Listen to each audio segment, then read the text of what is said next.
Good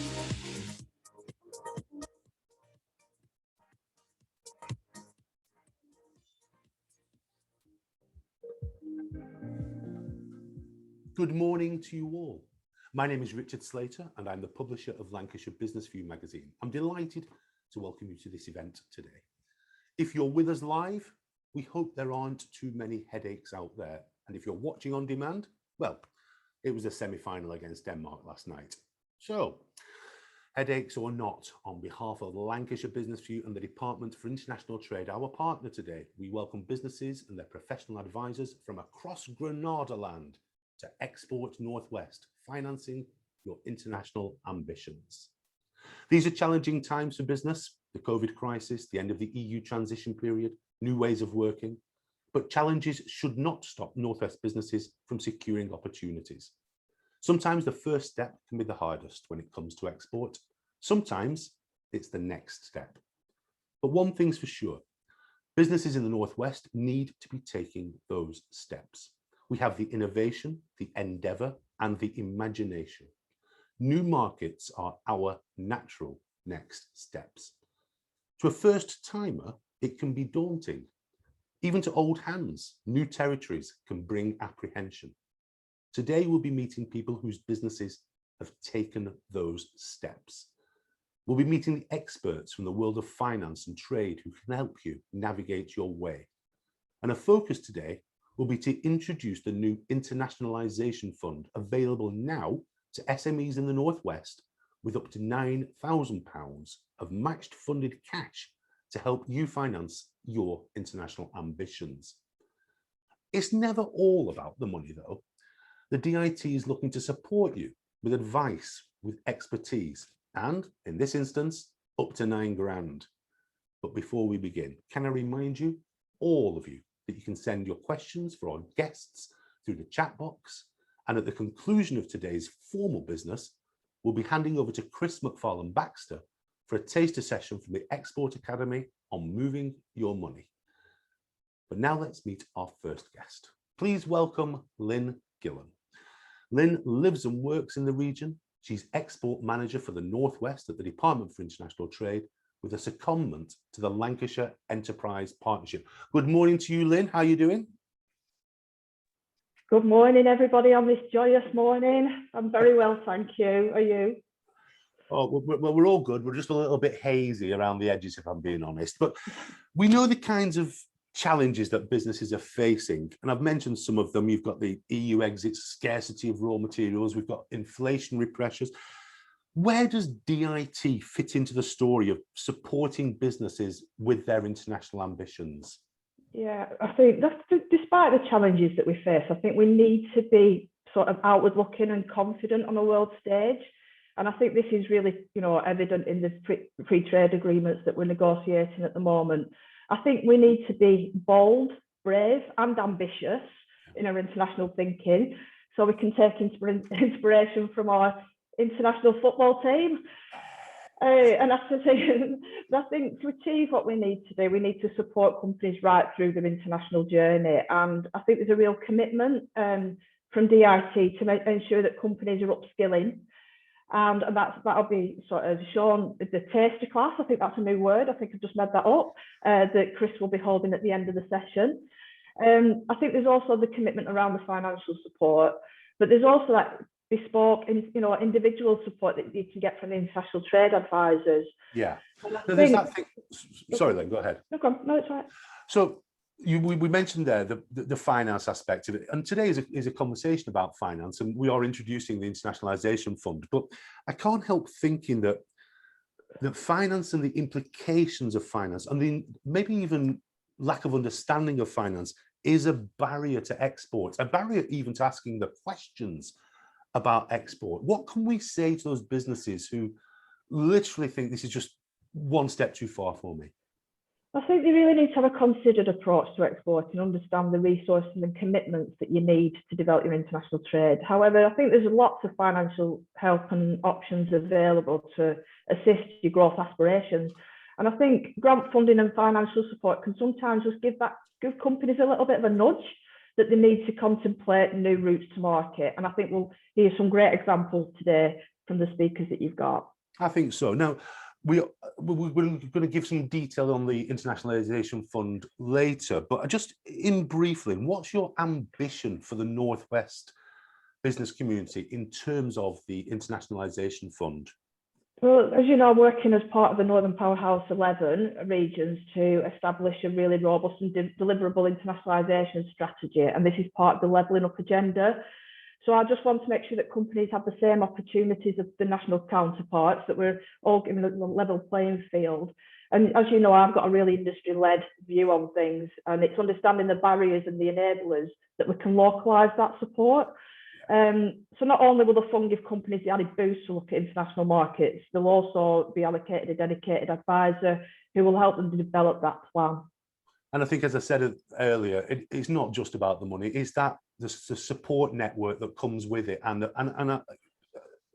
the peer network as well, and I think too. So yeah, this is all exciting, and we'll be bringing you back at the end of the event, Lynne, for another chat. But in the meantime, thanks ever so much for your time. Now, thank you. Ladies and gentlemen, let's take that money talk a step further and meet our first panel.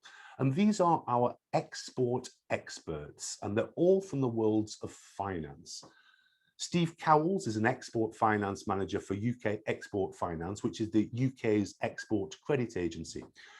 He assists exporters of all sizes and at all stages on their journey across the Northwest with the financing of their exports, the mitigation of payment risk.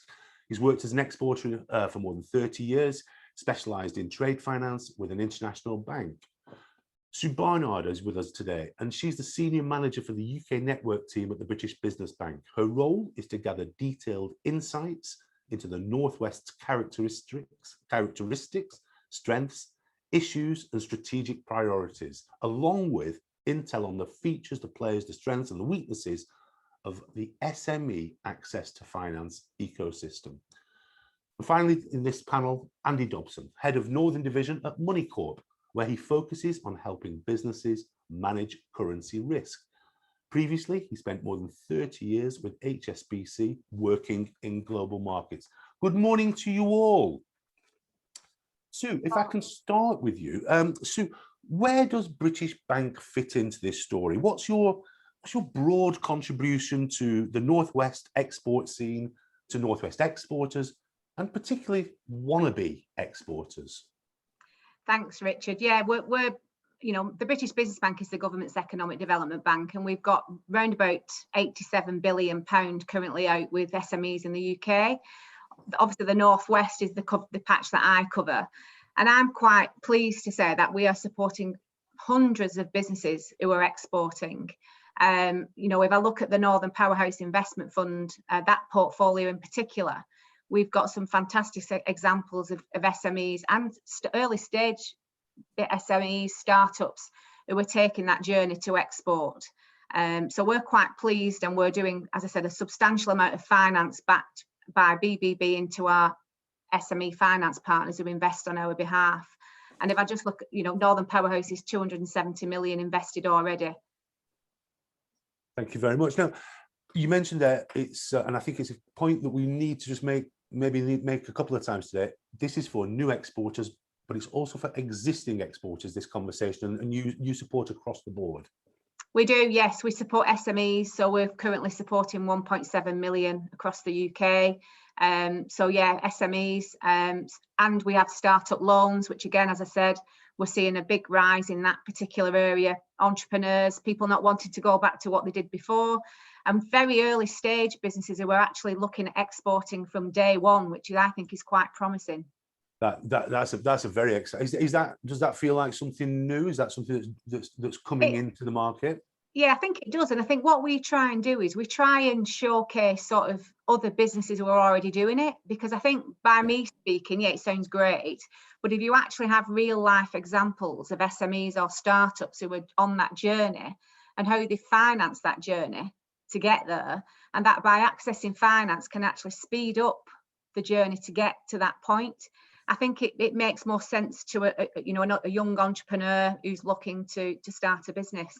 Well, we're going to be meeting some of those entrepreneurs who've made those steps later. So thank you in the meantime for that, Sue. Andy, if we come to you, We know that businesses seek certainty, but in volatile times with multiple volatilities, how do you and your Moneycorp colleagues help export and importing businesses smooth those volatilities? Yeah, hi, thanks, Richard. I think there are three key things for us to look at here. And firstly, it's for us to understand the challenges that our business face when they're importing and exporting and paying and receiving in currency. Notwithstanding, there are still risks when businesses pay and receive in sterling as well, and helping those businesses understand those risks. Secondly, the ability that Moneycorp have got to provide clients with appropriate products to help mitigate those risks. And lastly, and probably more importantly, it's that where Moneycorp sit in the picture here, being able to provide businesses with an alternative choice to their bank, perhaps, and we can provide additional forward dealing lines to help businesses manage that risk, and that helps to ensure competitiveness and liquidity of currency rates. So those are the three key things for us. And how, reflecting on something, Sue said about it being for new starts or even pre-starts, how do you have these conversations with very, very small businesses that maybe haven't considered this part of the mix when it comes to their overseas operations? Yeah, so again, it's just really getting to know that business, really understanding what they're trying to achieve, and helping them through that journey of yes, fine, you've found the market that you want to deal with, you've negotiated hard on the price, the sterling price that you want for whatever product it is that you're perhaps exporting, but you're going to provide a currency invoice. The challenge there is, yes, you've negotiated hard on price. How much sterling do you ultimately get back in when you're paid for the goods that you're providing? Thank you very much. I think it's nice to know that there's a team in play here, ladies and gentlemen, here to help. So, Steve, if I can come to you, for those new to exporting, those seeking to attack new markets, balancing risk, I think, is a barrier to ambition. So how does UK export finance help businesses cross those risk barriers? Well, thank you, Richard. UK Export Finance is a government's export credit agency, and what we do is underwrite risk. We're principally an insurer. So our mission is to ensure that no viable UK export fails due to lack of finance or insurance, whilst operating at no net cost to the taxpayer. And just to give an example of what we do, last year we provided support for contracts value just over 12 billion, supporting over 500 companies, and that secured just over 100,000 jobs, particularly in the Northwest, because support for people like Airbus, Rolls-Royce, Jaguar Land Rover, for example. So we generally operate under three streams. The first part is where we underwrite banks to lend money to overseas buyers to buy British goods and services. And those overseas buyers will put those capital goods into operation and repay the lending bank over a period of 2 to 10 years. So that's how we finance hospitals, roads, airplanes, power, clean water, etc. And just to give an example, last year we supported a wind farm in Taiwan. To tune of just over 200 million, and we've got a Northwest company that won a £3 million order on the back of that. So that really is about bringing UK suppliers into the supply chain. Steve, what would I need to show you? What would make you interested in me as a business? What are you looking for? Well, we're looking for a buyer. Sorry, a product that fits what the buyer wants on the larger project side. So we'll often hold share fairs where we'll bring over the overseas buyer to meet UK suppliers. So it's important that I know what your company does, to ensure that you get access to the right supply fair that we're holding. I'm very much getting a sense from all of you that there's an investigation required of the client. It's not just about product or service. I think it seems to go a little bit further than that. And I wonder, Sue, if I can come back to you, perhaps in, referring back to what Lynne was telling us earlier, or rather yourself was saying earlier about what other businesses do can be quite impressive to their peers. Have you got an example or two that you could share with us that would chime with an SME Northwest audience? Yeah, I mean, I've got quite a few, and there's lots on our website that you can have a look at. But if I'm thinking of someone who's quite recent, sort of rock star spirits, who some of you may have actually seen on Dragon's Den a couple of weeks ago. So he was actually a startup loan client. So he set up a business with a small loan. He then moved on to the Northern Powerhouse Investment Fund. And also that was actually backed by the government COVID schemes as well, because he wanted to move into new markets. He wanted to obviously diversify and look at overseas.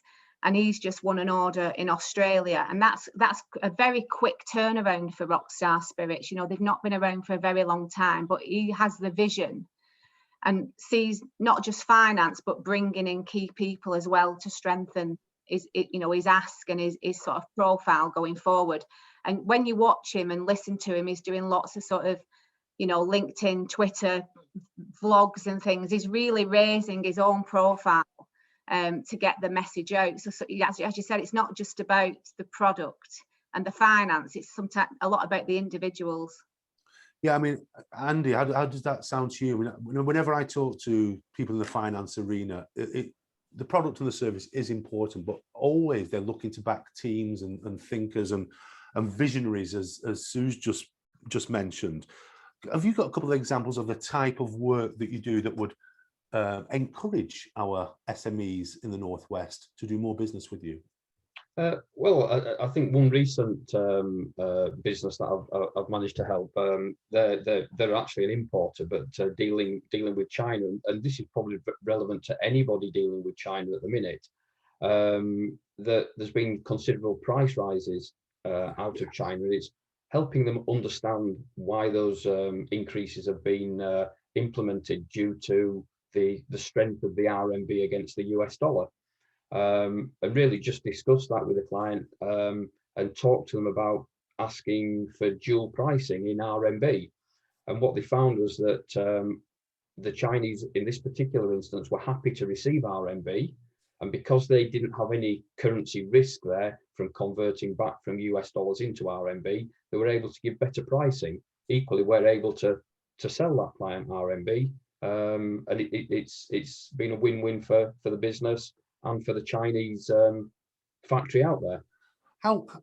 Andy, how much do you see your job as providing services versus providing consultancy? We're not really consultancy. We are providing a service, but through the experience that I have, the length of time, the businesses that I've dealt with over the last 25, 30 years in the currency market, I've got the background, and the team within Moneycorp have got the background to help and give businesses the support they need, but also the ability to show them appropriate products to allow them to make an informed decision. Yeah. And I think that's important, allowing businesses to make that choice, to have the information to make a choice. Thank you. And Steve, to you, you've mentioned the Taiwanese adventure. Any other examples that you think might prompt our audience to pick up the phone? I think the other important part we do is protection against bad debt, credit insurance, which is really important for smaller companies. And the smallest invoice I've insured is £4,000, so it's applicable to everyone. And we are there to fill in the gaps if the commercial credit insurers can't offer cover. And at the moment, due to COVID, we're on cover for most markets of the world. So if you can't get protection against bad debt, which is vital when you're starting out on your export journey, then give me a call. Thank you very much. I wonder if we could just move it on one more thing. Just the idea of encouragement. Sue, What would you say to people? You come across people who are trading internationally all the time. What would you say to people who are on the edge of taking a decision but not so sure? What advice would you give to people, Sue? I think my advice would be to speak to people like the Department of International Trade, to your growth hubs, and to other people who are in that export journey. I know of a number of export ambassadors across the Northwest, the likes of Barry at Playdale, John Wynnard, Uncle Joe's Mint Balls. There's lots of people who are already in business and have been in business a long time who want to share their experience. So I would just say reach out. Yeah, I agree with that, actually. Everybody I know in business loves talking about business. So just ask. Yeah. Andy, what about you? What would be your top tip to wannabes or people making the next step on their export journey? Yeah, I think it's talking to people that have got experience in the markets that they're dealing with, and seeking alternative views. Most businesses that we deal with simply talk to their bank. Nothing wrong with doing that, but having moved away from the banking world, I think it's important to have that alternative conversation. So keep the conversation wide. Yeah. Get different views, different opinions, and seek out the best, the most flexible, the most appropriate provider for your particular area of need at that time. Thank you. And Steve, in your long experience, what have you learned that would prompt a business to go, yeah, go on, it is my time now? Well, research is the key, and as has been mentioned, Department of International Trade plays a big part in that. But also the Chambers of Commerce, we're very fortunate in this area to have excellent Chambers of Commerce, and they've got their international trade teams. Andrew's mentioned the banks have international trade teams. So there is plenty of advice, and to avoid you making mistakes. I mean, the other point to bear in mind is that exporting is great fun. You'll really enjoy it. You'll learn an awful lot, and it really helps your bottom line at the end of the day. Thank you. I mean, I'm just, my takeaways from that: do your homework. There are so many agencies and people out there who are prepared to help. They're in the public sector, they're in the private sector, they're in your local Chamber of Commerce, they're the DIT. There's a lot of support out there. And I think I'm going to go with Steve's broad line there, which is make the conversations as wide as you can make them. Ladies and gentlemen, would you please rattle your teacups in appreciation at our export experts, our finance panel. Ladies and gentlemen, thank you all.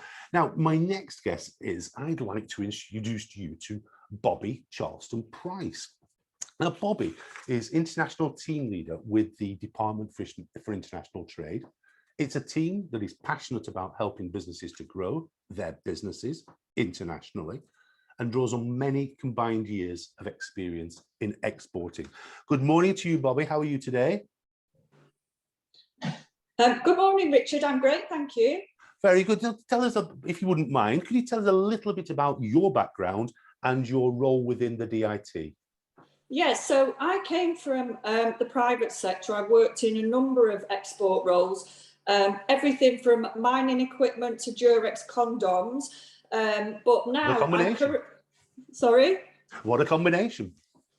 Yeah, I'm currently I lead a team of international trade advisors who work with Northwest businesses to help them to develop and grow their international trade potential. Good. Well, I think that's pretty broad brush there.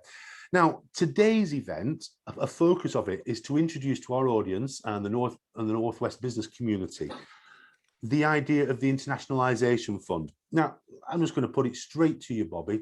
The Internationalisation Fund, what's it for? How does it work? How can it be used? So we're really excited to be here today to talk about the Department for International Trade's Internationalisation Fund.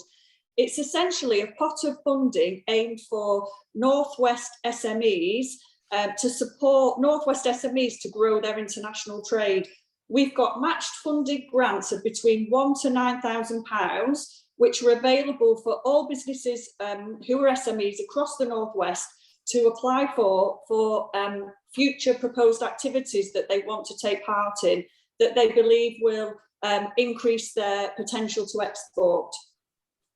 So what kind of business can go for it?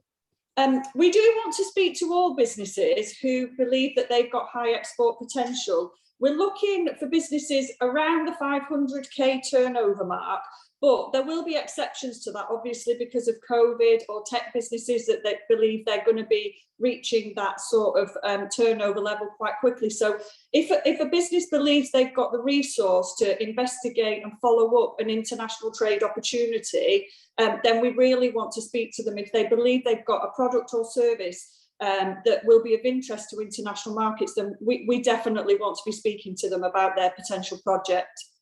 That's superb. Now, so it cuts across the service sector and the manufacturing sector. It doesn't really matter. You're able to support it as long as there's an international opportunity. Yeah. It is fair to say we're a little bit behind the curve in the Northwest, aren't we? There's plenty of money available here, and we just need to get it. Yeah, so we've already supported 130 Northwest businesses, but the purpose of me talking today is to let businesses out there know that we've got lots of still availability across the whole of the Northwest. So we want to speak to all businesses. We think businesses have been reticent because of the pandemic to plan too much, especially in terms of travel or trade shows getting pushed back and things like that. But we can support lots of other things that I'll talk about next that businesses might want to look at. So we've got plenty of availability. So we want to speak to all businesses across the Northwest. That's fantastic. Now, I just want to make the point here, and I made it at the beginning. It's not all about the money. It's not just about having £9,000 worth of support. It's the expertise of Bobby and that DIT team and access to the finances that we've met and the chambers and all that. It's a part of a wraparound project. That's how I see it, Bobby. Is that how you see it?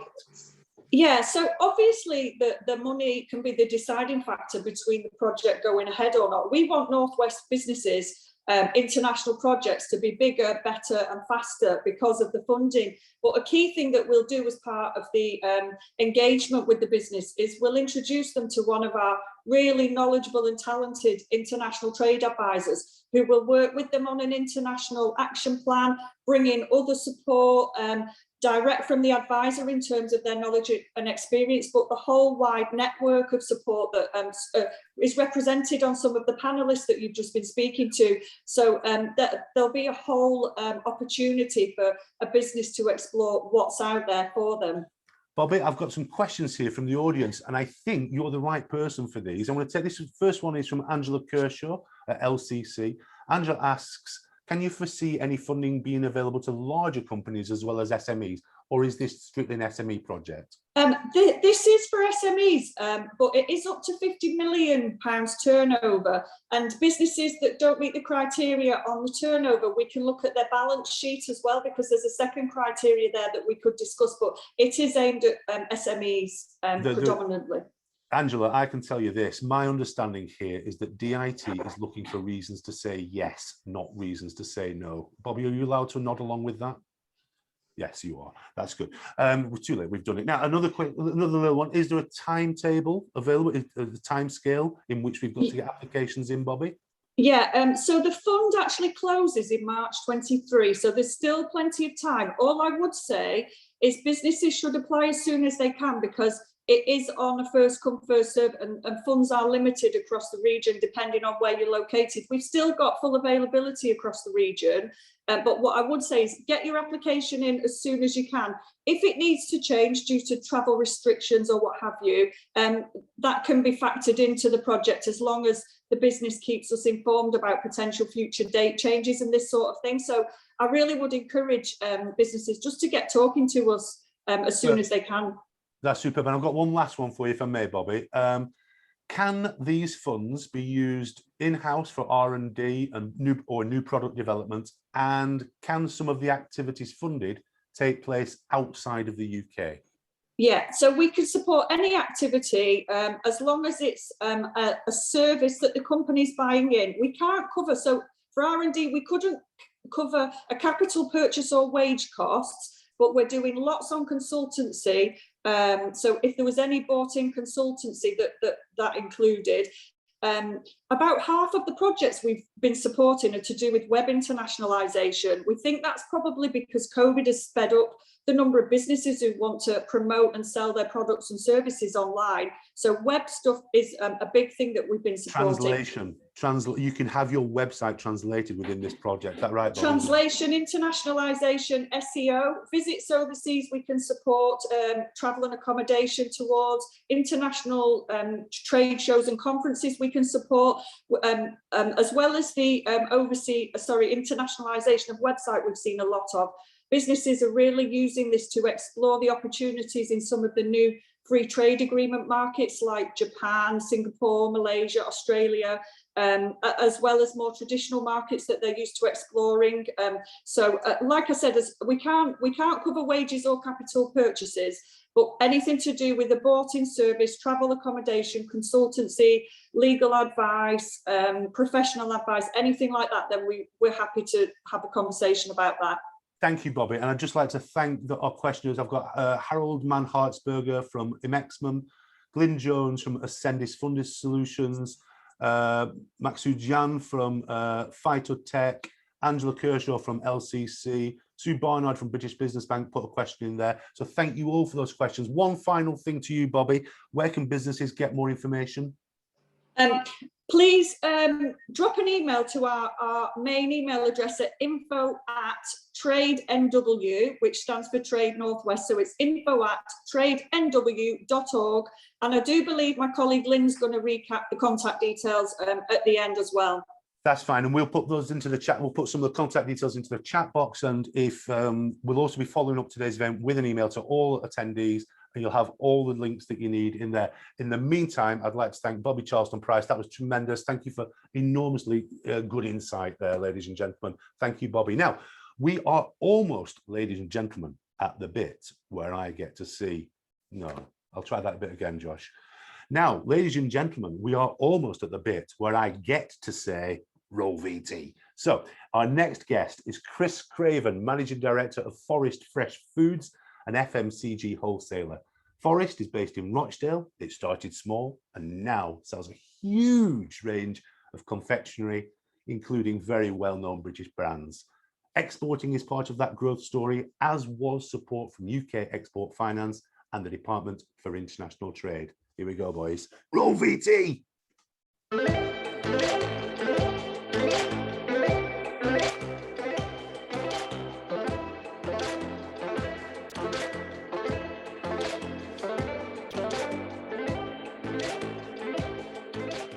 My name's Chris Craven. I'm Managing Director at Forest Fresh Foods Limited. The Export Working Capital Scheme is used for buying the product in, and it's really for plugging the gap between you purchasing the goods and being paid off the customer. This period can be like a 2 to 3 month period, and it really puts a strain on the cash flow.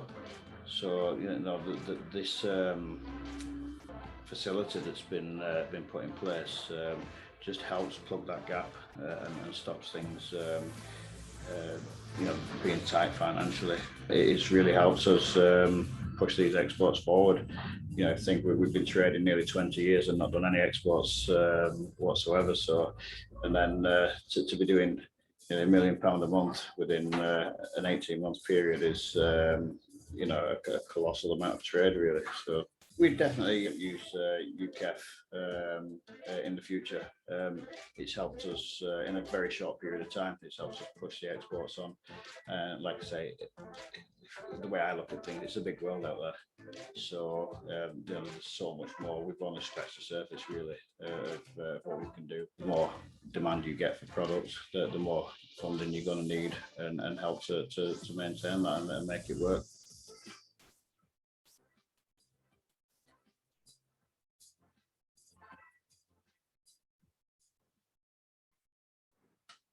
And thank you, Chris Craven and the team at Forest.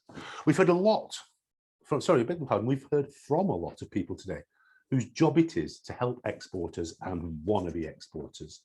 Now it's time to hear from the region's exporters themselves. Please welcome Phil Whitwell, Director of Batch Brew, Lynne Pitt, Managing Director of DT&G, and Peter Thompson, International Operations Manager of Evans Vanadine.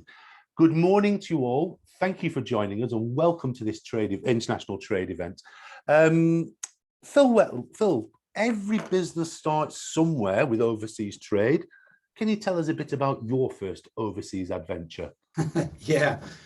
So we were a tiny distillery based in a terraced house in Burnley, and we were lucky enough to get an order to Italy.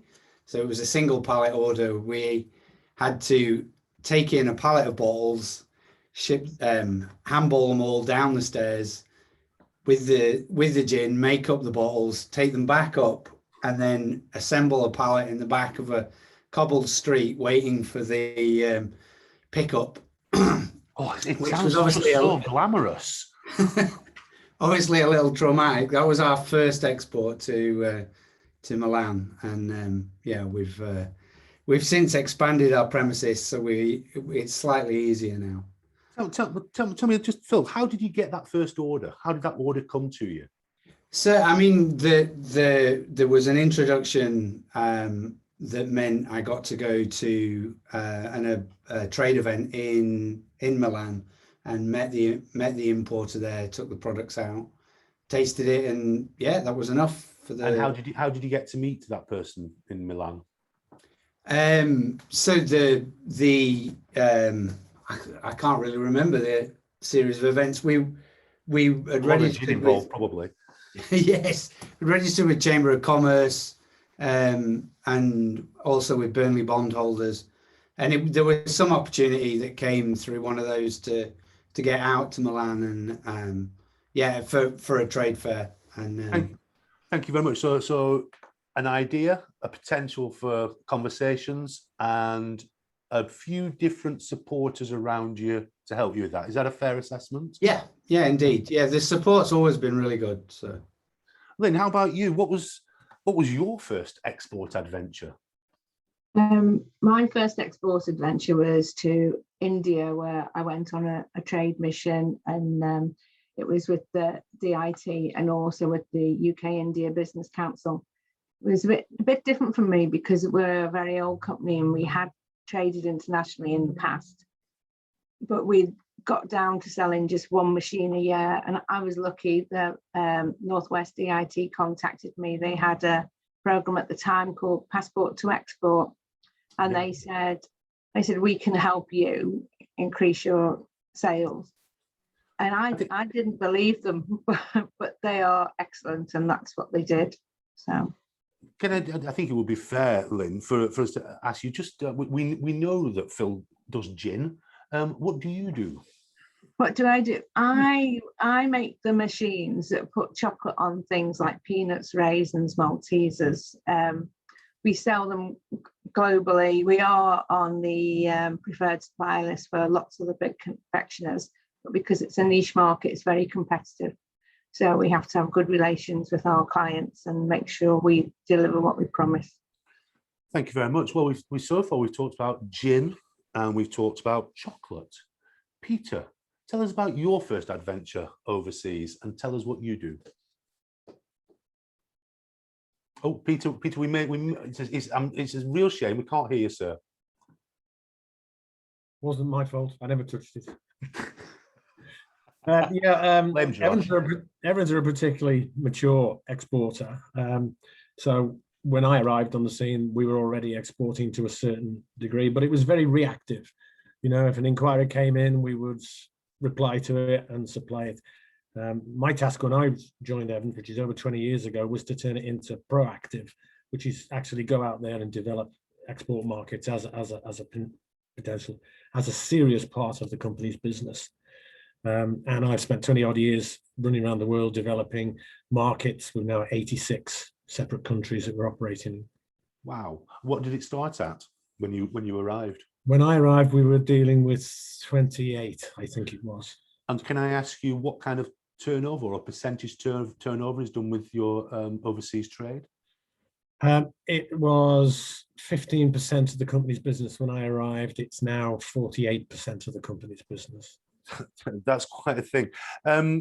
And what do you do at Evans Van Dyne? Perhaps you could explain that. Yeah, we manufacture cleaning and hygiene chemicals for two market sectors. Firstly, the professional human care sector, which is hospitals, hotels, restaurants, that sort of thing. And the other half of the business is animal health. So we specialize in the disinfectants which are used whenever there's disease outbreaks, such as foot and mouth in the UK, or some of the other, avian influenza, things like that. We specialize in the disinfectants and the cleaning products which are used for livestock producers. Now, we touched upon it in our earlier conversation with our finance experts, the idea of export being fun and a good thing to do, and something, a fun activity, a difficult activity. But I wonder how export influences individuals sometimes. And Lynne, if I could come to you first on this, how did becoming an exporter or learning the game of exporting change you as a person and change the business?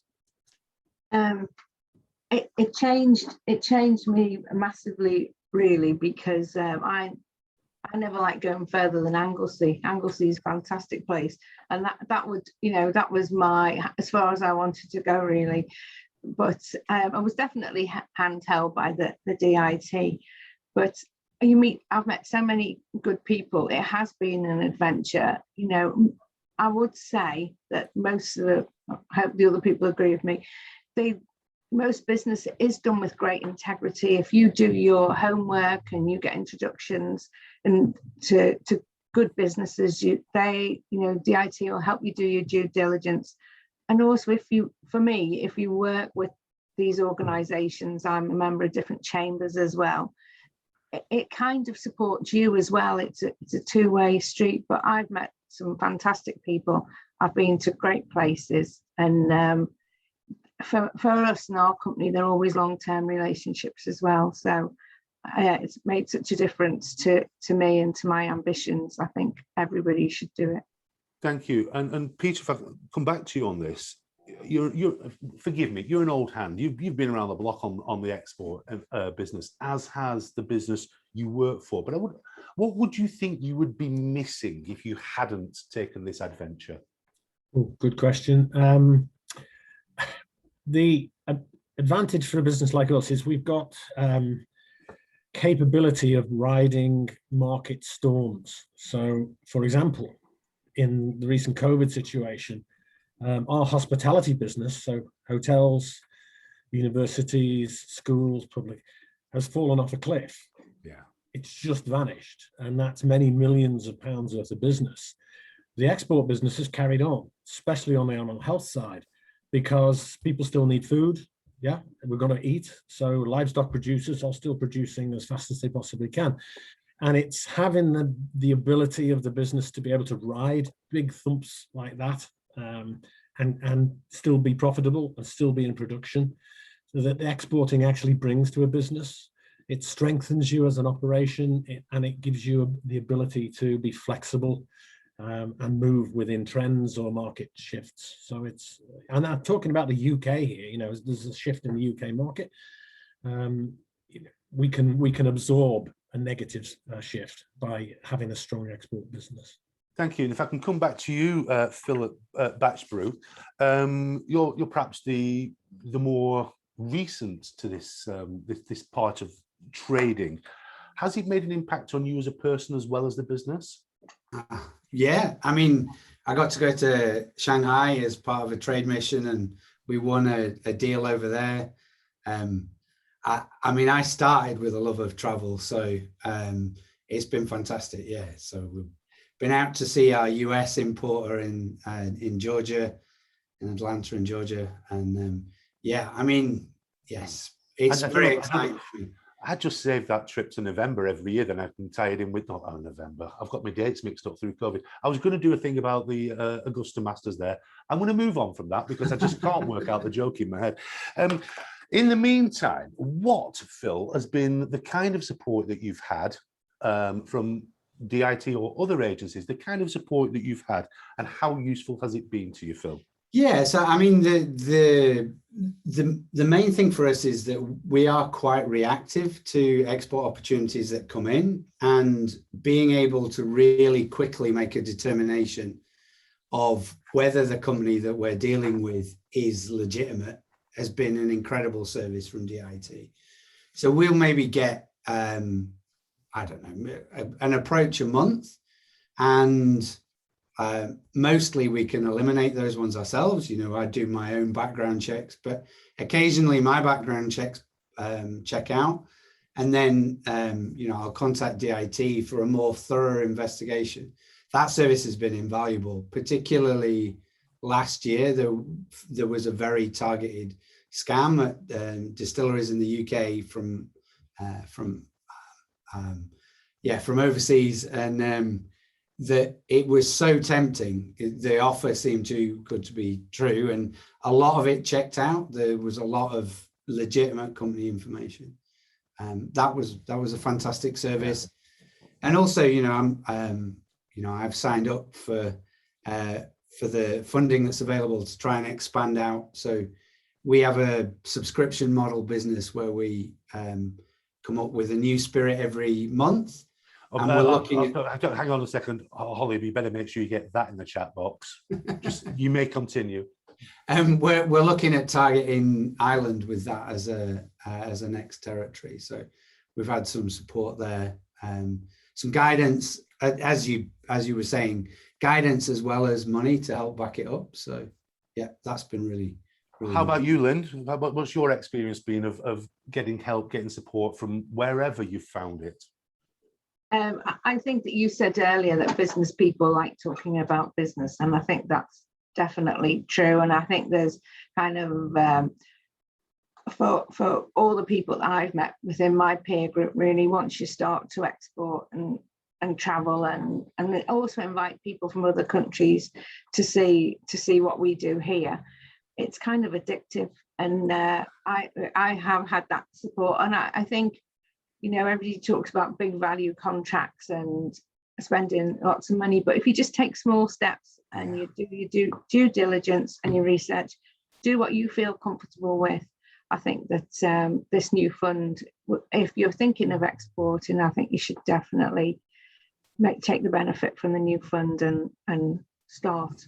Well, one way or another, Lynne, it starts with a £50 order for a widget, and one way or another, that's kind of where it generally starts, isn't it? How about you, Peter? What kind of support have you had? Huge amount from day one. I've been working with DIT in all of its previous incarnations. I've done, as Lynne mentioned before, the passport to export, full trade missions, OMIS surveys, which is a market survey if you of a place you're particularly interested in entering. And I've also had funding from them. Recent cases, we all know about COVID. Well, there was an infectious disease broke out in the Chinese pig industry in 2017, which killed 100 million pigs. And we needed a disinfectant which would actually attack this virus. But we needed some funding to get some research done to actually identify which of the products was suitable. And we used this match funding to provide that information. We used international research establishment to do the work for us. And we launched the product in China specifically against this virus. And it took the company to our production capacity in 3 months. And brought in just to the Chinese market £4.8 million a year, just for the one product, and it's remained there. It's remained at that level because the product's now number one. The market's frightened to move away from it because it's giving them, you know, the reassurance they needed, and it's all through. We couldn't have reacted fast enough. We needed some funding for this, and the DIT were able to provide it for us. Fantastic. I'm going to ask you all one more question, please. Give me a nice, quick answer. I just want a top tip that our audience can take away with them, whether they are new to the idea of exporting, whether they are on their journey and looking to expand their horizons with the Internationalisation Fund, or whether they are, what do we call them, professional service advisors to exporters or would-be exporters. So could you offer a top tip to one of those groups, Phil Whitwell? Yeah, I mean, I think my one would be do your research. It's like there's so much information available on the internet now that the standard sort of searches to work out whether it's a legitimate company, to understand the size, the cash flow for that company that you're buying from. Yeah, I mean, that would be my. That's great. How about you? What's your top tip? Me? Yes, please. Yeah, I would say the same as Phil. Do your research, but read your contract. Sit down with a highlighter pen and make sure you understand all the terms. Thank you. And finally to you, Peter, what would your top tip be? Never be afraid to ask for help. You know, we're a mature exporter, but I ask for it all the time because it's out there, and it can shortcut my international expansions significantly. You know, ask for help, use the people out there who are the experts. Thank you very much. I mean, it's been quite a trio, this. We've got the top tips there. Do your homework, but I think Peter's saying you don't have to do all that homework on your own. You can get the help with that. But I love the idea of gin and chocolate. Gin and chocolate always goes together well. And in occasional circumstances, cleaning products are also helpful. Ladies and gentlemen, would you please thank our business panel? It's been an absolute pleasure to meet you all. Now, we'll soon be moving on to the taster session hosted by Chris McFarlane-Baxter, who's the Export Academy Advisor at the Department for International Trade. But before that, here's a business which never thought it could export. Does that sound like you? Or somebody like you know? Roll VT.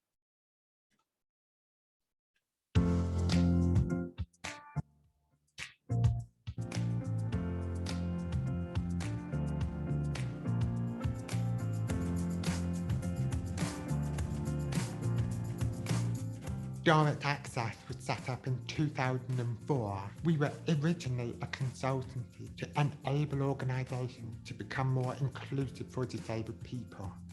Now we operate across 3 divisions. We have our consultancy division, product division, and media division. Before we met with Department of International Trade, we weren't doing any work overseas whatsoever, because we didn't believe we could really export our expertise. Another thing is 86% of everybody at Direct Access have a disability, including myself. So we have additional challenges that other companies don't. But our international trade advisor encouraged us to go out there and show our expertise, and it was very successful.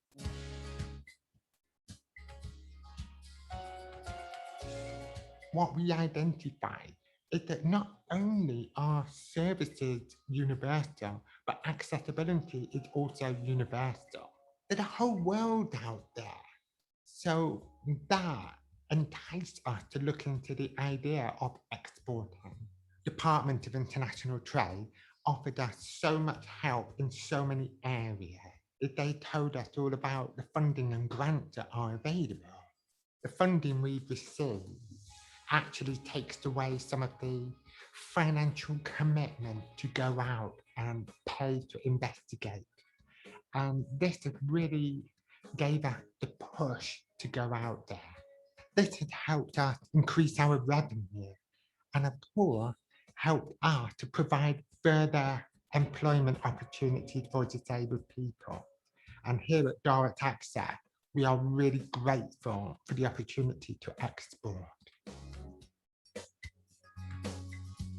We have been on several trade missions, ranging from Canada, Dubai, Poland, and it is phenomenal to see how receptive they are to British expertise. By diversifying and innovating and thinking outside the box, we got our largest ever product order from Dubai. I think the most important thing they ever provided to us was a reassuring hand, and they were telling us, you can do this. My advice to other companies in the Northwest is really take this on. please do not let your location be an anchor. There is a whole world out there, and that world is waiting for your expertise or product. Contact the IT and go after it.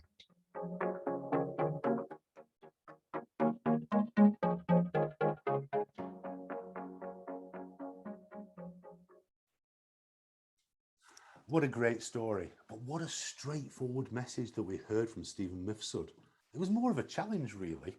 There's a world waiting out there for your expertise or for your product. You can do this, you can take this on, and there's help available.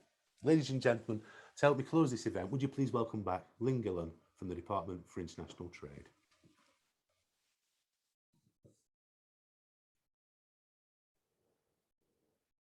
Welcome back, Lynne. Can you hear me? And I can hear you. Which yes, is good. I can. Yes, I can. Yes, I can. I'm back. Lynne, what have you taken from this event? We've heard from trade experts, we've heard from money experts, we've heard from businesses out in the field. As an international trade advisor yourself, what have you taken from this event? Well, just how inspiring the stories have been of people's journeys and how different they all are. But like you said, there's all a commonality there, isn't there, that propels people into doing it for the first time. I just think obviously there's a myriad of support out there. I mean, from the growth hubs, from chambers. But if you're really considering export, I think DIT should be your first point of contact. And we will then bring people into that conversation. And I think you remember from the last event that we did, that I also set a challenge to make companies look at least one new market, whether you're exporting, for the first time or you're an experienced exporter. Just look at that. I think Lynne mentioned it. Just take small steps. Yeah. It doesn't have to be huge. Well, I think that's right, and that's a message I think we should not stop with, because it resonates just as well now when we're talking about the Internationalisation Fund. Literally, if you've never done it before, pick one market and have a go. And if you have done it before, pick one new market and have a go. But before you do that, it's give you a ring, isn't it, Lynne? Yeah, definitely. And I think Bobby mentioned before, we have a dedicated email address that make sure you get in touch with the right people, which is info@tradenw.org. And then we'll find the most suitable advisor to work with your business. That's brilliant. Now, we've shared that again. That address is now in the chat box, that info address. We will be sharing all this information again at the end of after today, sometime this afternoon. But before we close, Lynne, is there a final message that you'd like to share with Northwest businesses? I just think from the conversations we've had this morning, it really shows that there's dedicated support out there. And I think one thing that one of the panelists said about don't be afraid to ask for help. Even if it just sort of reduces the amount of time that you need to spend on specific projects, there's definitely people who've done it before. And I think that's another thing that's massive for me, is the peer-to-peer element of it. I mean, the export champions that we have across the Northwest are phenomenal. And I think Sue mentioned a few of them, but we have got them right across the Northwest. So if you're in a particular sector, we usually have somebody who's already done it. So it's that space. Definitely, please reach out for help. I am yet to meet an exporter who A, doesn't want to tell me their funny story, and B, doesn't want to tell me their horror story, and C, just doesn't want to talk about it. They absolutely love it. And I think let's remind ourselves, service sector businesses can export in the same way that manufacturers can. Lynne, can you perhaps clarify that down for me a touch? Yeah, definitely. I mean, I work in the Lancashire region, and I was really surprised that 2/3 of the service company, well, there was evidence that 2/3 of service companies were exporting outside of the EU, and I thought that was phenomenal. It's a really, really interesting, but there will be a big push onto the service sector as well. I mean, obviously from the Northwest, we are predominantly, we have got a big manufacturing base, but there's support and assistance available for every company, no matter what sector they're in, what size they're at, or where they're at in their export journey. Ladies and gentlemen, it all starts with a conversation. Let's not make these conversations the last ones. Let's make these conversations the first ones for the next step of your export journey. Lynne, thank you ever so much. And thank you to all our speakers and panelists today. Thank you to Bobby Charleston-Price, to Steve Cowles, to Sue Barnard, Andy Dobson, Phil Whitwell, Lynne Pitt, Peter Thompson, Chris Craven, and Stephen Mifsud. And thanks too to the Department for International Trade for partnering with us on today's Export Northwest event.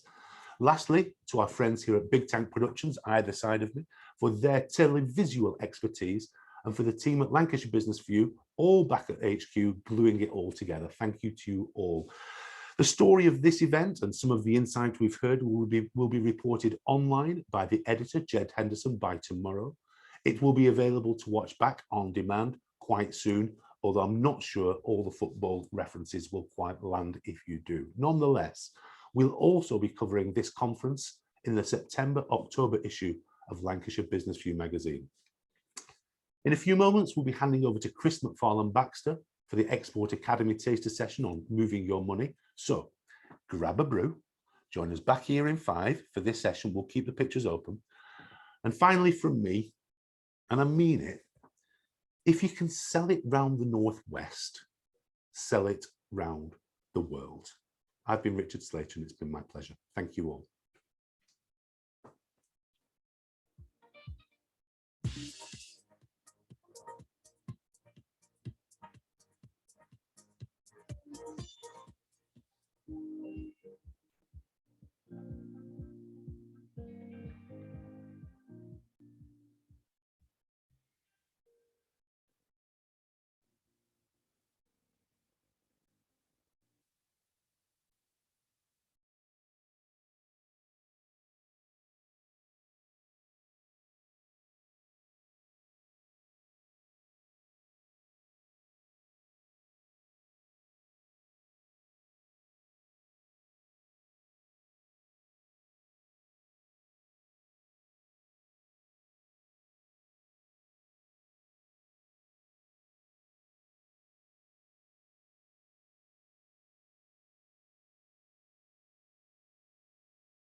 Good morning, all.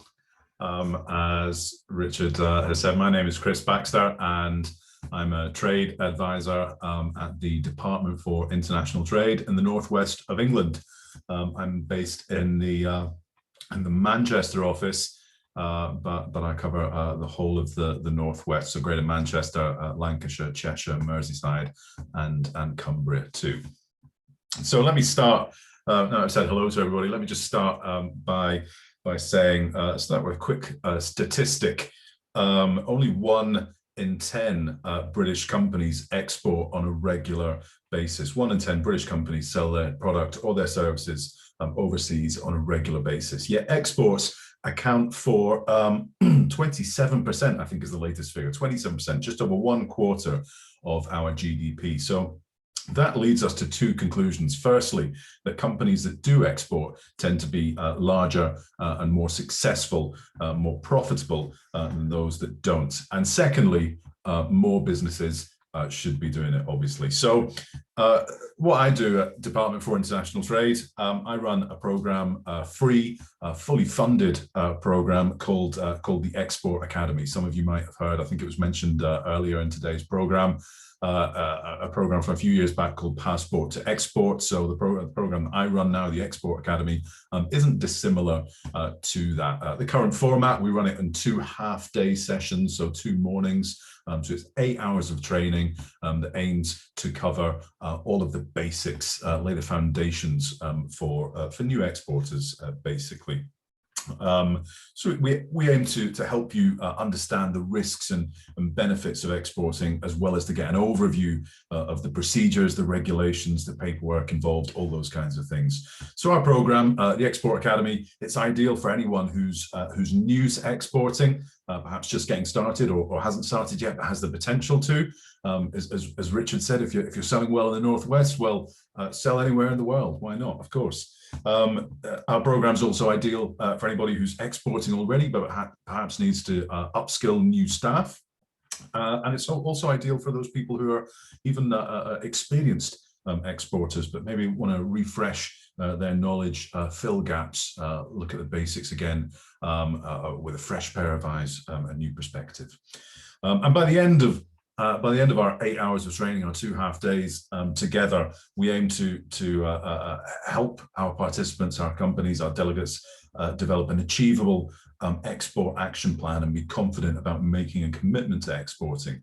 And we also hope, of course, that by the end of those couple of sessions, our delegates will know where to get help and support and what other resources might be available. So let me just, I'm just going to start just for a couple of minutes thinking about why people might want to come on a program like the Export Academy, why it is that people might be interested in setting up or expanding an export venture at all. So at Department for International Trade, we find that people get involved in exporting for all sorts of reasons, but quite often it's a reactive measure as opposed to a proactive one. Companies react to something that's happened, and we've heard stories about this today. You know, you get a possible a customer overseas expressing an interest, they send an inquiry, if you're lucky, a purchase order, and you stop and think, well, that's great, yeah, I can generate more sales and hopefully more profit because someone's approached me with interest in buying my products or service. So there's a great opportunity for profitability. And very often, as we'll see in a few moments, people will pay more for your products in overseas markets than customers here in the UK might be prepared to pay. There are many countries where the Made in Britain stamp is a mark of quality that people are willing to pay a premium for. So another advantage of exporting your products or services overseas, of course, is spreading the risk of your activity beyond the UK market. It's the old all your eggs in one basket kind of argument, I guess. If your activity is spread across various territories, you reduce the impact of any downturn in any one given territory on your business as a whole. And the third point is motivating staff, as you know, some of the panelists have mentioned today. It's great fun. Exporting is good fun. You know, we find people saying, well, I've had an inquiry from Ireland or from the Netherlands or from Hong Kong or wherever, and I'm really keen, and my staff are really keen to get over there and to talk to these people, and it's a chance to do something different rather than just driving up the M6 all day. And of course, we know that happy employee or happy bosses with a bit of variety in their life makes for a productive workforce. As other people have mentioned, expansion into new markets can be seen as an opportunity to gain new ideas and innovations and so on, perhaps learn a slightly different way of doing things, gain a different perspective on our product or service that we might not otherwise have had. The sort of British businesses that tend to export, they tend to be more innovative. That exposure to new ideas, working with customers and against competitors around the world tends to generate a competitive and an innovative edge. So we see that businesses exporting do innovate. They use new ideas. They have to overcome. There are barriers that will actually make your business stronger if you sell overseas. And businesses that export therefore tend to have better developed processes in place. Of course, this in turn will generate contributors to competitiveness here at home too. So the more you export, the more you're exposed to foreign competition and ideas. That will in turn improve your capabilities and push you to make better use of the capabilities you already have. Of course, by spreading your activity into international markets, you reduce the impact of seasonal fluctuations, if that's a consideration for your business. And of course, economies of scale is a major reward of exporting. Obviously, if you increase your sales, you might be increasing your buying power. When you're buying raw materials or components, ingredients, whatever, of course, this in turn means that actually your profitability in the UK will increase as well. If you're paying less for your raw materials because you're buying more of them, then you'll be making bigger margins on your case sales. So we've seen some of the rewards of exporting there, but of course we have to think critically or sensibly about the possible challenges for our business in selling overseas too. We know that one of the benefits of exporting is the opportunity to grow the value of your business. businesses that export tend to be valued more highly. But of course, there are also costs that can be associated with developing export sales. Whether or not we call that a risk of exporting, that's a subject of some debate. It's a challenge, I guess, but there will almost certainly be costs associated with developing a market and finding customers, and also working with partners whose costs or own margins might eat into your profits. So I'm thinking about shipping companies, distribution partners, these kind of things. And there could be additional risks as well. There could be a country risk, for example. So we all love a good story at Department for International Trade. Again, as a few people have mentioned, a couple of years ago, I was working with a manufacturer in Greater Manchester, just acquired a new distribution partner in Chile, in South America. And Chile is a great starting point for UK businesses looking to expand into Latin America for three main reasons, really. Firstly, the UK has a free trade deal in place with Chile, so no tariffs. So that's an important one to watch, free trade deals. Who can we trade with freely? Secondly, Chile has possibly the most developed economy in Latin America.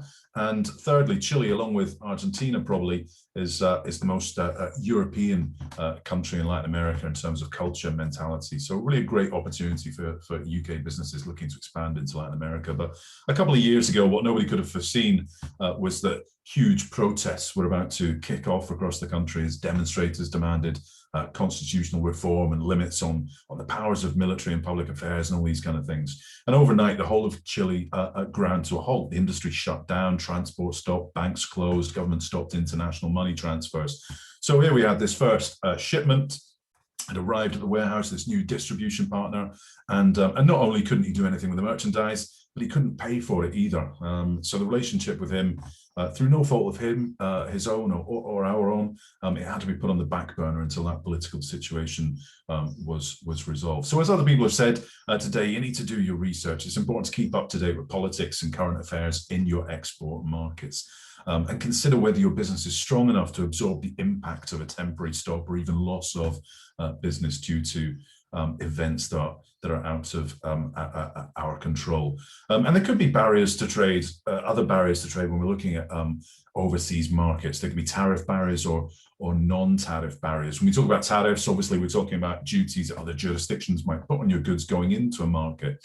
In terms of non-tariff barriers, well, I'm talking about regulations, quotas, maybe certificates of origin are required or technical paperwork. But of course, my thinking again there, as I said before, would be to say that businesses that export are better placed to overcome any potential barriers. So where do we get started? How is it that we get started in export? Well, as I said before, a lot of businesses start because of a specific opportunity coming up. As I mentioned before, the opportunity might be an email that arrives at your desk saying, well, I've seen your products, I've seen your services, I've seen your global shop window, your website, and I like the look of what I see, and I want to buy some. And of course, having interest is a really flattering thing for us, especially for small businesses. We're really keen to sell what we do to new customers in new places. And of course, that can be a good start because it's showing that there's demand. But don't forget that a single inquiry from a customer in a given country, it might just be that. There might be other countries, other places where you haven't had any inquiries, and there could potentially be more demand. So being reactive, yes, that's good, that's fine, but we need to think carefully about starting in a strategic way and being clear about what it is we're looking to do. We could perhaps flip that chip a little bit and be a bit more proactive. So it's really important to realize that exporting requires a commitment at all levels of your business. Exporting really is a full-time job. It's not just for a Tuesday afternoon when you're normally a bit quiet. So early on, exporting can place financial stress on your business, particularly in the early years.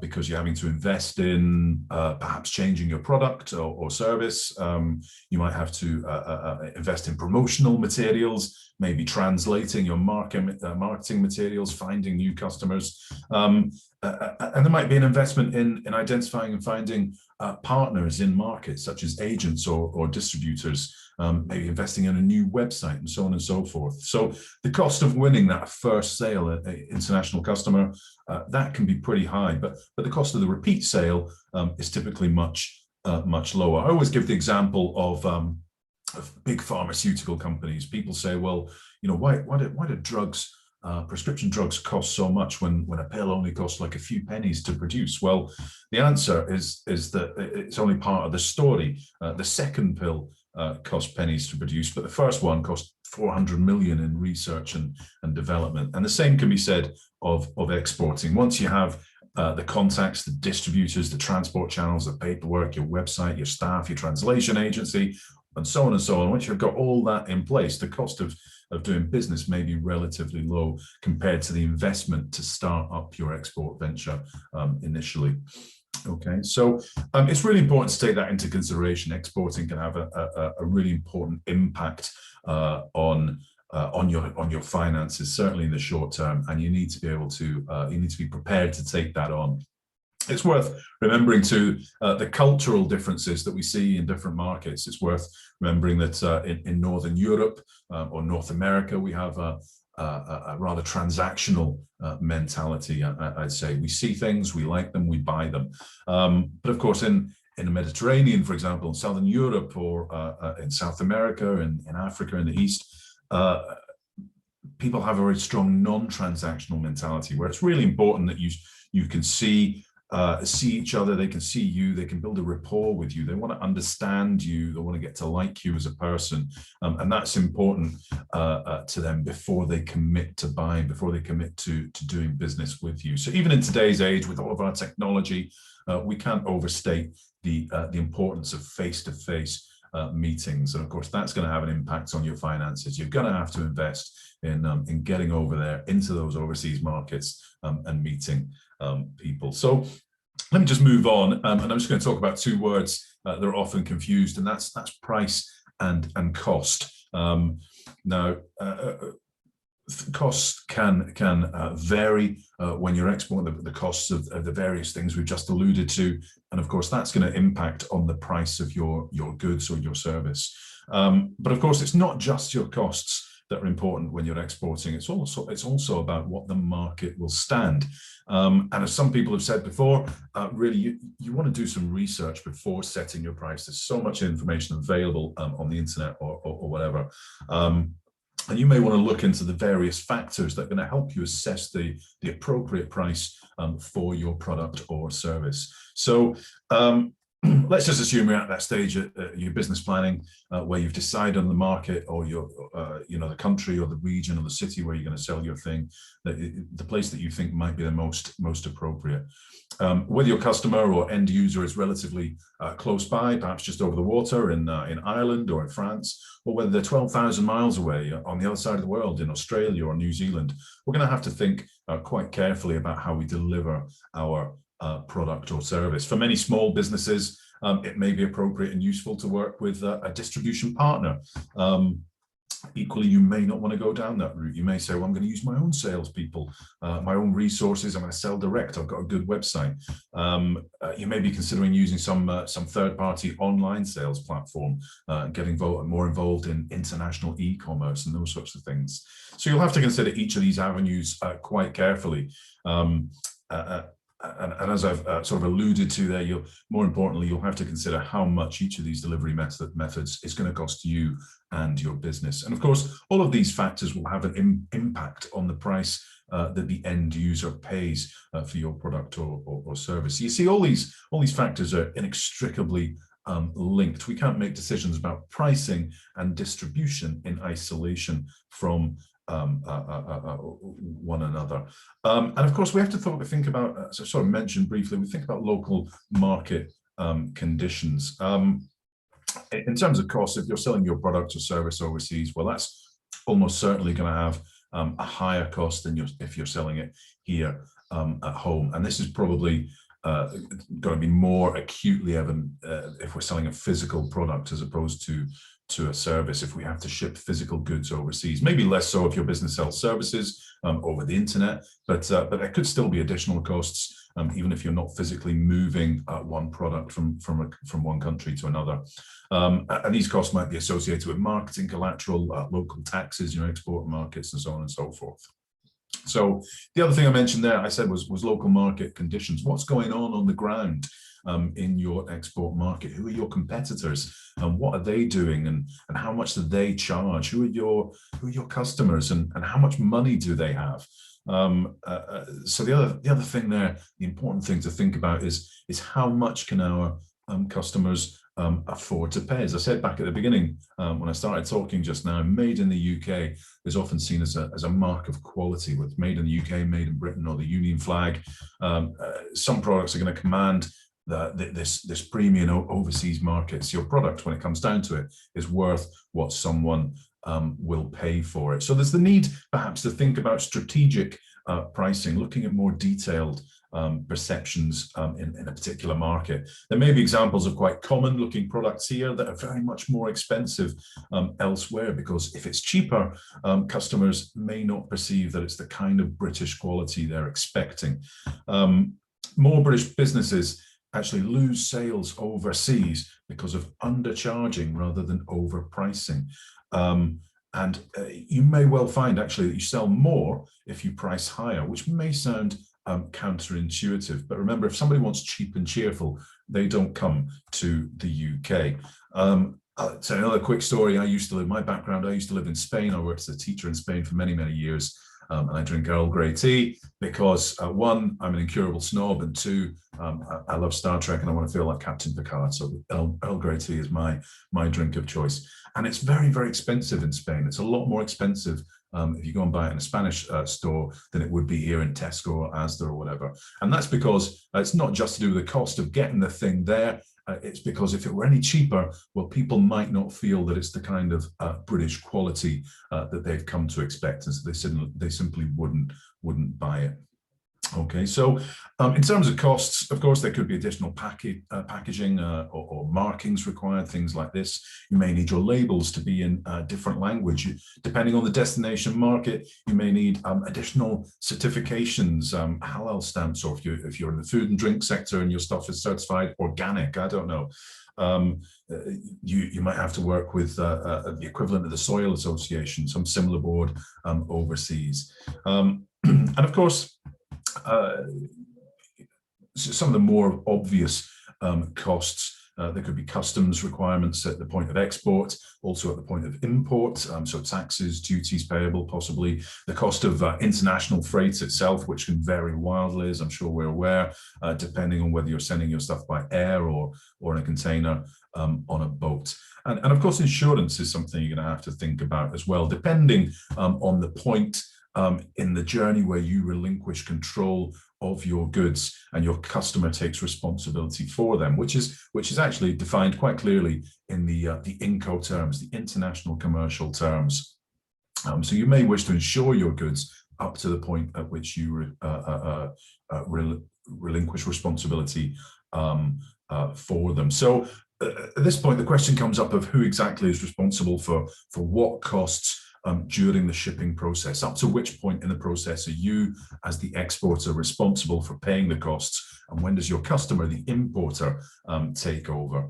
As I've just mentioned, this is quite clearly defined by the international commercial terms, the INCO terms, as drafted by the International Chambers of Commerce. And evidently, even if you choose sales terms where your responsibility ends quite early on, some of you will be familiar with the term ex-works, meaning your customer will send a truck to pick up the goods from your facility. Once it's out the door, it's not your responsibility anymore. But evidently, even if you have less of a headache, in this case because your customer or distributor takes title of the goods at the moment of collection, that person's still going to be thinking about all the costs, even if you aren't, and that's going to impact on the price paid by the end user. So INCO terms, let me just talk just a couple of minutes very quickly about INCO terms. They're not related to the marketing aspects of a sale or to the technical descriptions of the goods or the payment arrangements, but to the essentials of who does what and when, and at whose risk and at whose expense. So without a good working knowledge of the Incoterms rules, sales and marketing people can still make a sale, but it's the logistics and often the finance people who have to tie all the loose ends together and make that sale into a reality. After all, a sale isn't a sale at all until your customer physically has the goods they ordered and has paid you for them. So sometimes when we talk to business about Incoterms, people don't instantly recognize what it is we're talking about. And I say to them, well, Incoterms are things like Ex-Works or FOB or CIF, some of the terms you may have heard of, you may be more familiar with. And then people have this light bulb moment when they say, yes, that's what I put on my invoice or whatever. So those are just 3 of the 11 Incoterms, and as I said, they define quite clearly who's responsible for delivery, the risks, the obligations, and the costs. So they vary from 2 extremes, really. From one end of the spectrum, where you, the seller, are responsible for everything up to the point where the goods are delivered to your customer, to their door, to the other extreme, the other end of the spectrum, where the buyer, your customer, is responsible for everything from the point the goods leave your warehouse or installation. And of course, the 11 Incoterms are sort of designed to cover all of the scenarios there in between. So one way of thinking of it is to consider there are essentially sort of 11 or 12 steps in the export of your product, from the seller to the buyer, from the thing leaving your warehouse or installation, preparing your documentation, loading the goods onto the truck, they arrive at a terminal, they go through customs, go through the port, load onto a ship, arrive at another port, go through customs again, go through another terminal, picked up by another truck, and finally arrive at the destination, the buyer. So there are a series of steps in the export process, both here in the UK and in the destination country, that are going to imply a cost. Even if it isn't a direct cost, like paying your truck driver to take the stuff, there's going to be indirect costs, like the time involved in preparing the documentation. And many companies underestimate the time and effort involved, especially at the beginning. And getting it wrong can end up costing you even more. And at DIT, Department for International Trade, we'd advise people when applying those Incoterms to avoid the extremes, avoid Ex-Works. And there's a number of reasons for that. Firstly, exports are 0 rated for VAT purposes, but you're going to need proof of the export in case you're spot checked by Her Majesty's Revenue and Customs or whatever. And of course, if you sell Ex-Works, it might be that your customer or your distributor, whoever, might be that they have the paperwork and you don't. You might not have that proof. So there's also there's other reasons, but we'd say avoid both of the extremes. So let's just move on. I'm just aware of time. Let's move on and talk about the question of when you should expect to get paid. And the payment ladder is a fairly well-known way of showing the risks associated with various methods of payment. So you might start off when you begin your export venture, you might start off by asking for payment in advance. Of course, that's the lowest risk scenario for you. You'll have the money before you actually ship your goods or provide your service. And at the other extreme of the payment ladder, we've got the open account scenario, and that represents the highest risk for you. Of course, it's very common here in the UK. Your customer has a credit account with you, which presumably involves some kind of credit check initially. You send them the goods or supply the services, and you trust essentially that your customer will pay you within an agreed period of time or before they go over their credit limit.